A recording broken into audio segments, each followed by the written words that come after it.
Hello, my name is Jamie, and I'm going to be talking about the Spanish flu. I'm going to be referencing chapter 21, section 7, along with a letter from Van Wert, and also a YouTube video, How World War I Changed America, the Influenza Epidemic. How did the Spanish flu influence the global war efforts during World War I? Well, the flu was going around at the time, and a lot of men and women of the military were getting shipped out between March and May of 1918.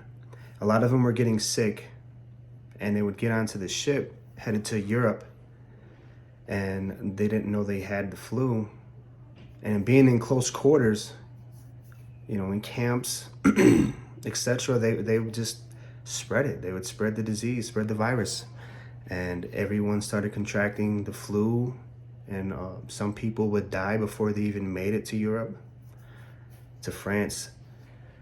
So the symptoms were so harsh that before they even made it to their destination, a lot of them were dying. A lot of men getting deployed didn't know that the flu was going around and didn't quite understand the severity of it. They were just simply following orders. President Wilson at the time knew that a lot of them would die before they made it to Europe. But in efforts to win the war, they needed to keep deploying soldiers overseas. It wasn't just bad for us, it was bad for both sides of the war. Everyone was affected by Spanish flu. Who were the groups of people responsible for combating Spanish influenza?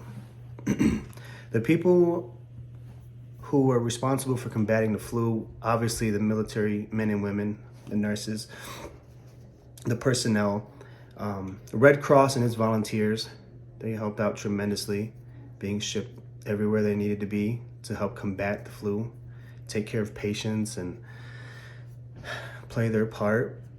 Health authorities and citizens also back home were doing their part in trying to prevent the spread of the virus. So that was good as well. What were the results of the Spanish flu globally, and was it contained? The results from the Spanish flu from 1918 to the early 1920s, there was estimated that 50 million people died from the flu.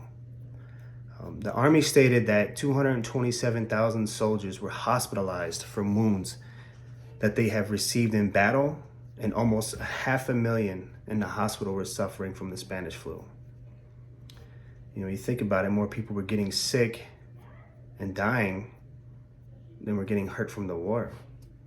They couldn't control the spread of the virus. It spread before finally fading away in the early 1920s, and there was no cure found for it.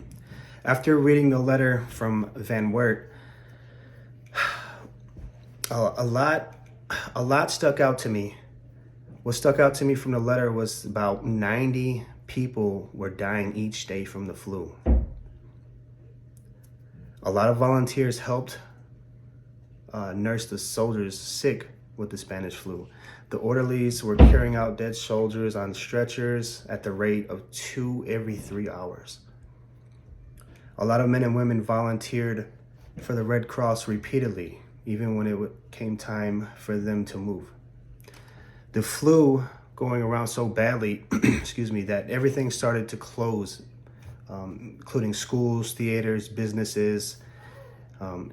To me, that stuck out as well because it kind of reminded me of how the COVID-19 epidemic that we had.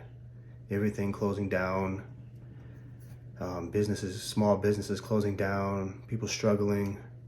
You really felt that after reading that letter from Van Wert. And this is going to conclude my speech on Spanish flu.